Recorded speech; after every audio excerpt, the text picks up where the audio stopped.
May I proceed, Your Honor?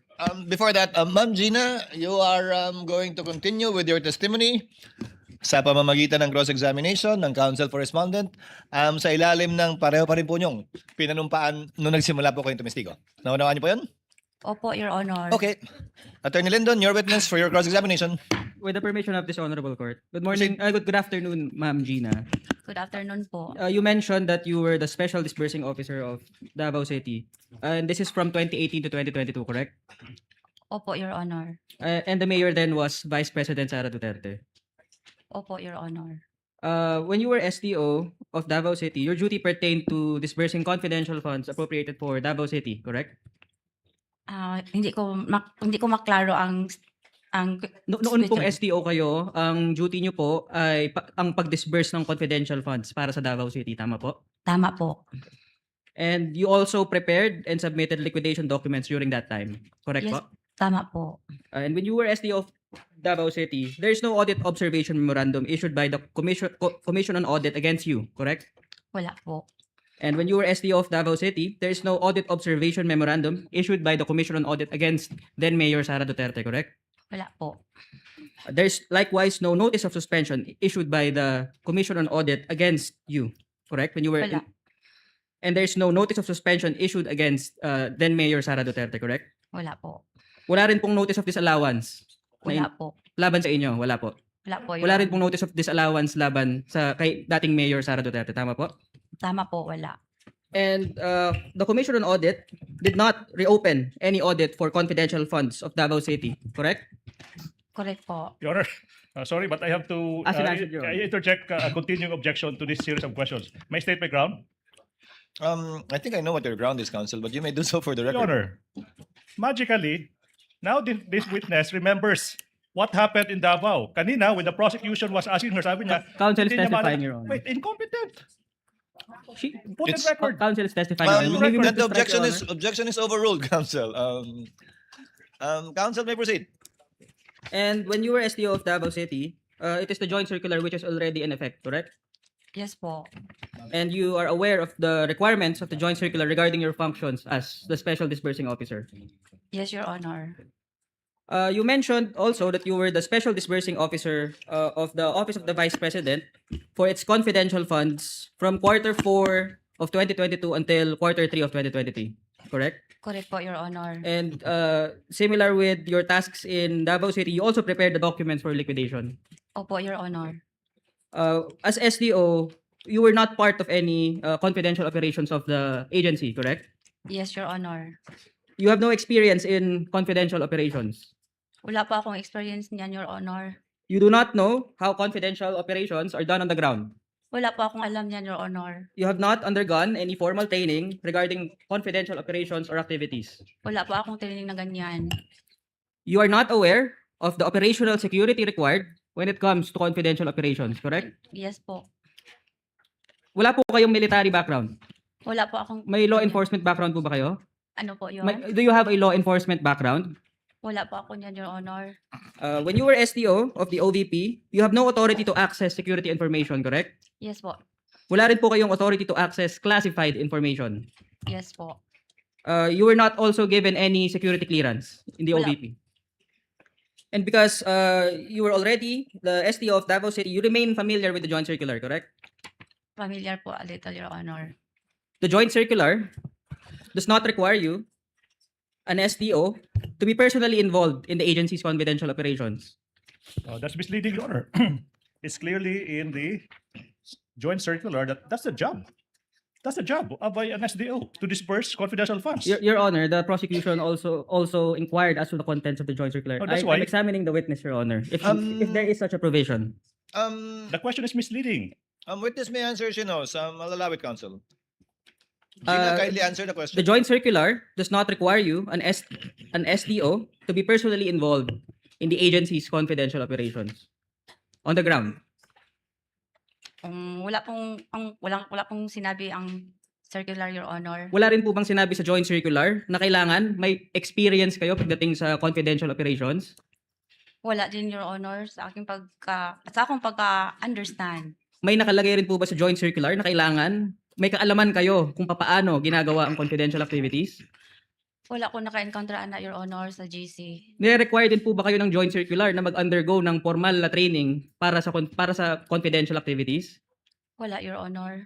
Nire-require po ba kayo ng joint circular na dapat ang STO merong military background? Wala ko kabasahan na, Your Honor. Wala rin ang law enforcement background. Wala rin ganung requirement. Wala, Your Honor. Nire-require ba ng joint circular na ang isang special disbursing officer kailangan may authority to access security information? Wala, Your Honor. Nire-require din po ba ng joint circular na ang STO kailangan may security clearance? Wala, Your Honor. Nire-require din po ba ng joint circular na pinagbabawal kayo mag-rely sa documents provided by a security officer? Ano yun, Your Honor? May pagbabawal po ba sa joint circular na ang nabawal mag-rely sa documents na pinoprovide ng security officer? Wala, Your Honor.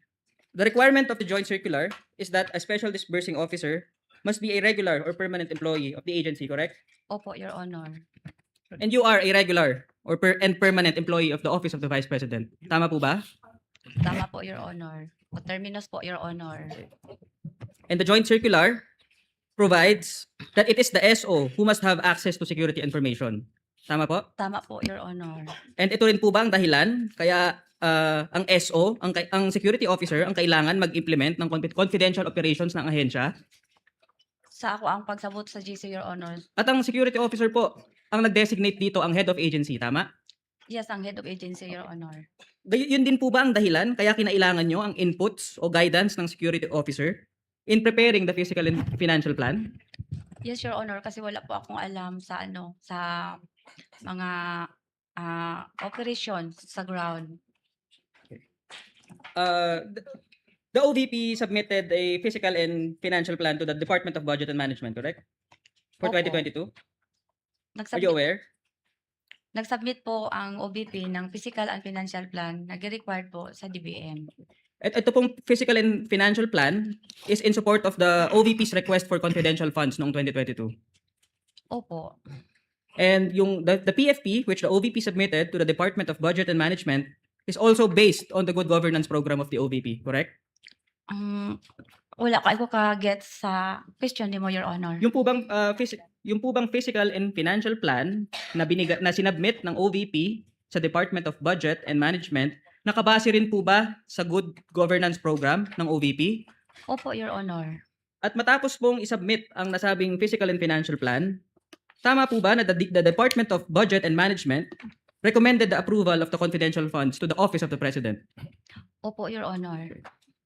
And the Office of the President, through the Executive Secretary, approved the Office of the Vice President's request for confidential funds. Your Honor, at this juncture, I'll be objecting. If I may state the ground, Your Honor, please. Proceed, Counsel. The ground being, there is a distinction between, on one hand, things that may be covered on cross on a non-adverse witness. Totoo po, sa 2019 rules, nakasulat dyan, inamend ng Korte Suprema, na po pwedeng magtanong on cross yung isang partido so long as on any relevant matter. Pero po, Your Honor, in the 2019 rules, hindi po nabago. Yung rule po that is applicable to adverse witness, nakasulat po sa rule sa adverse witness, po pwede lang mag-cross sa mga bagay na napag-usapan during redirect. Ulitin ko po, mas pinalawig ng 2019 rules yung cross-examination for ordinary witnesses. Pero sa adverse witness, which we have now, hindi po pinalawig ng Supreme Court. Dapat po may relevance sa naging pag-uusap ng abogado at testigo during redirect. Now, that's the point. Now, as to who approved the confidential funds, Your Honor, it was not touched upon. It was not touched upon during the direct examination. Ulitin ko, 2019 rules, pinalawig yung cross for ordinary witness pero mas stricto pa rin yung rule applicable when it comes to adverse witness. Objection, Your Honor, that's not allowed. During cross of an adverse witness, basis rules of court. Your Honor, may I respond? Of course you may. Your Honor, my inquiry is based on the physical and financial plan for 2022, which was the subject matter of the inquiry in the examination in chief, Your Honor. So the inquiry is necessitated to inform this honorable court of the entire picture. The court will for the meantime, overrule the objection, also because this has been established, but I would like to remind counsel, this has been established already by the previous witnesses, counsel, that the confidential funds was by virtue of Pasaro, and it is indeed in the document that you are referring to. Overruled, witness may answer. May I repeat my question, Your Honor? The Office of the President, through the Executive Secretary, approved the Office of the Vice President request for confidential funds, correct? Opo, Your Honor. And this approval is why the OVP was allocated confidential funds for 2022. Ito po yung dahilan kung bakit nagkaroon ng confidential funds ang OVP noong taong 2022. Opo, Your Honor. So you also prepared the Fiscal and Financial Plan for 2023. This Fiscal and Financial Plan was based on the General Appropriations Act, correct? Yes po, GAA po. And the General Appropriations Act for 2023 allocates confidential funds for the Office of the Vice President. Opo. The General Appropriations Act contains a line item allocation for OVP's socio-economic program delivery, correct? Yes po. The General Appropriations Act for 2023 was approved by the Senate and the House of Representatives, correct? Opo, Your Honor. Which is why, for the Fiscal and Financial Plan for 2023, you indicated socio-economic program delivery. Yes po. And in this Fiscal and Financial Plan, the Vice President is a signatory, correct? Isa po siya sa nagpirma, Your Honor. You mentioned that you prepared the documents for liquidation. You also executed certifications, correct? Opo, Your Honor. The form of the certification is provided by the Joint Circular, correct? Yes po. In fact, the form of said certification is contained in Annex B of the Joint Circular. Ano po yun, Your Honor? May the witness be confronted with Defense Exhibits D-I-136, Annex B, Assistant counsels may approach. which is a template of the certification, Your Honor, attached in the Joint Circular. Ito. Tama po, ma'am, no, na ang form ng certification ay nakalagay sa Annex B ng Joint Circular. Opo, Your Honor. And the Joint Circular states or provides the contents that must appear in the certification. Tama po?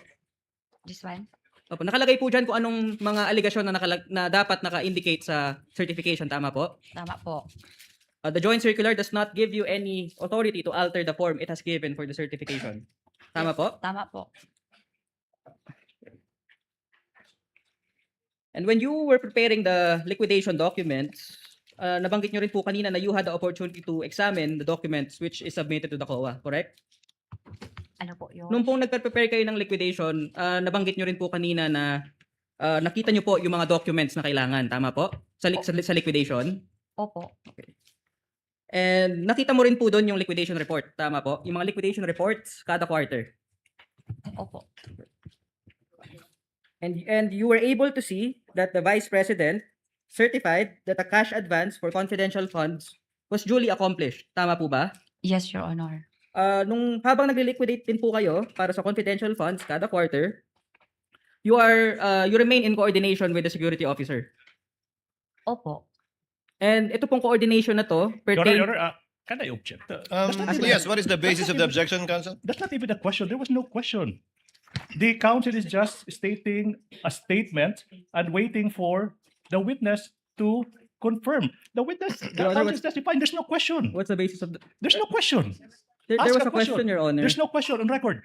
You're just Actually- stating a statement and waiting for this witness to say, yes, tama po. That was a question. Actually, it assumes that the question was in seriatim, I presume.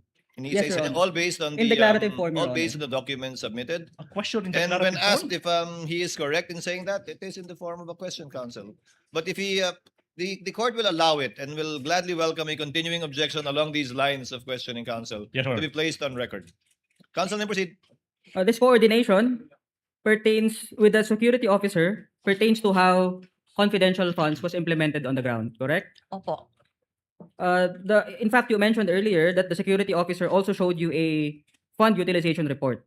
This is how you know how the confidential funds was implemented on the ground. Ito po yung dahilan kung bakit alam nyo kung paano in-implement ang confidential funds on the ground. Tama po ba? Tama po. And after your examination of the documents, as you mentioned earlier, and your coordination with the security officer, you are satisfied that the confidential funds were used in connection with confidential activities. Yes po, based sa mga documents na sinabit niya sa akin. During the examination in chief of the prosecution, you also testified that the security officer did not sign the physical and financial plan, the accomplishment report, the liquidation report, and the certifications, despite the inputs and guidance provided. Pero tama po ba na wala sa joint circular nagbabawal from getting inputs and guidance from a security officer in preparation of the physical and financial plan? Sa pagkaintindi ko po, wala pong pagbabawal doon. Tama rin po ba na walang nakalagay sa joint circular na bawal kumuha ng input o guidance from the security officer sa pag-prepare ng accomplishment report? Tama po. Tama rin po ba na walang bawal sa joint circular kumuha ng input o guidance from a security officer in preparation of the liquidation report? Tama po. Ganon din po sa certification. Wala pong pagbabawal na kumuha ng inputs and guidance from a security officer. Tama po? Tama po. Wala rin pong nakalagay sa joint circular na kailangan nakapirma ang security officer. Tama po? Tama po. The forms provided by the joint circular is that these documents must be signed by an accountable officer. Tama po? Ano po yun na document? Yung pong physical and financial plan, accomplishment report, liquidation report, and certification, ang nire-require po ng JC, ng joint circular, ay dapat nakalagda dito ang isang accountable officer. Tama po? Tama po. At kayo po yun. Kayo po Opo. ay accountable officer. Tama po? Tama po. You were also asked about acknowledgement receipts. You examined the acknowledgement receipts, correct? Yes po. And you tallied the amount. Yes, Your Honor. And you checked the purpose for which confidential funds were used in the acknowledgement receipts. Opo, Your Honor. Chinek mo rin po ba yung date? Nadaanan ko po yun ang mga date, Your Honor. And nakita nyo po na ang confidential funds ay ginamit within the period required. Opo, Your Honor. And satisfied po kayo na ito ay ginamit sa confidential expenses. Tama po? Tama po, Your Honor. May nabanggit din po kayong accomplishment report during the examination of the prosecution. The joint circular provided a template for the accomplishment report, correct? Opo. The joint circular also provided that the accomplishment report must contain the specific detail by object, correct po? Opo, Your Honor. By object, tama po ba na naintindihan nyo to as by category, tama po? Ano ibig sabihin po? Sinabi sa joint circular na by object ang nakalagay dapat sa accomplishment report. Tama po ba na ang pagkakaintindi nyo dito ng by object is by category? Opo, Your Honor. Since you prepared the liquidation documents, the Office of the Vice President submitted these documents to the Commission on Audit, correct? Opo. So you complied with the joint circular's requirement that the liquidation of confidential funds must be done within 30 days from the close of each quarter. Tama po? Tama po yun. Okay. So for quarter 1 po ng 2023, tama po ba na ang OVP nagsubmit ng liquidation documents sa Commission on Audit noong April 13, 2023? And, ano po yung quarter, Your Honor?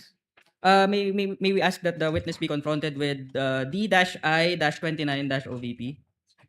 That's for the first quarter, Counsel? Yes, Your Honor. The document is a cover letter addressed to Chairman Cordoba, Your Honor. Assisting counsels may approach.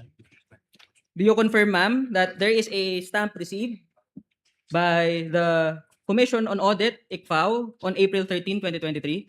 Opo, Your Honor.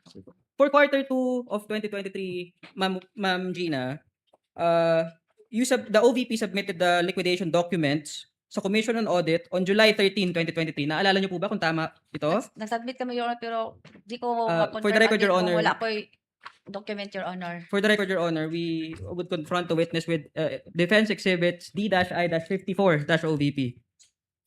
It's a same cover letter, Your Honor, For the second quarter. for the second quarter. Yes, Your Honor. Nag-submit po kami last July 13, 2023. And nakalagay po dyan na tama po, may stamp received ang COA ICFAO noong July 13, 2023, correct? Meron po, Your Honor.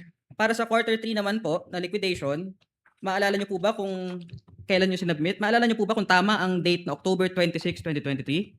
Ito, for the record, Your Honor, we would want to confront the witness with D-I-78-OVP, Your Honor, which is the same letter for quarter 3 of 2023. Yes po, napareceive po sa Commission on Audit, Intelligence and Confidential Fund on October 26, 2023. Do you confirm, Ma'am Gina, that there is a stamp received by the COA ICFAO on October 26, 2023? Yes, Your Honor, meron. And you are aware that for quarters 1 to 3, this would be disallowed in a notice of disallowance number 2026-001, correct? Meron pong disallowance, Your Honor. May we confront the witness with Defense Exhibits D-I-9, which is the notice of disallowance dated number 2026-001, Your Honor. Tama po? Ito po yung disallowance ng quarter 1 to 3 of 2023. Opo, Your Honor. Ito po. At ito pong notice of disallowance na to, tama po ba na in-issue ito ng Commission on Audit noong March 31, 2026? Opo, Your Honor. At in-issue po ito ng Commission on Audit habang ang Committee on Justice ay nagko-conduct ng mini trial against the Vice President, correct? Objection, Your Honor. Relevance. What's the relevance? Not touched upon. The use of the term mini trial. That's one. Number two, not touched upon during direct examination. The rules are more restrictive when it comes to cross-examination of an adverse witness. Exhibit A is the line of question of the defense. Kindly reform, counsel. I will not sustain the objection. Neither will I overrule it. Just kindly reform, counsel, so that we can proceed. We will reform, Your Honor. This notice of disallowance was issued by the Commission on Audit while the Committee on Justice is conducting its hearing for impeachment, correct?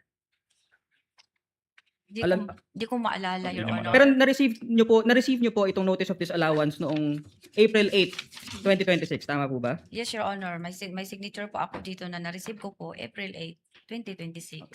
So na-receive niyo po yung notice of disallowance number 2026-001 on April 8, 2026 kahit na-submit niyo na yung liquidation noong 2023 pa lamang, tama? Yes, Your Honor. At this is in the middle of the Committee on Justice hearings, correct?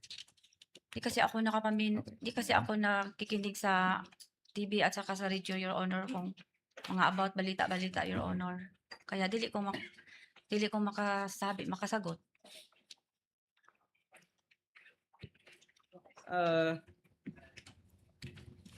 Ma'am Gina, kaya po ba paulit-ulit ang sagot nyo kanina? Kasi paulit-ulit lang rin po yung tanong sa inyo. Objection, that's vague. I withdraw, Vague. Your Honor. Withdraw. Vague. Nice try. Vague. I withdraw the question, Your Honor. You should. So withdrawn. Nice try.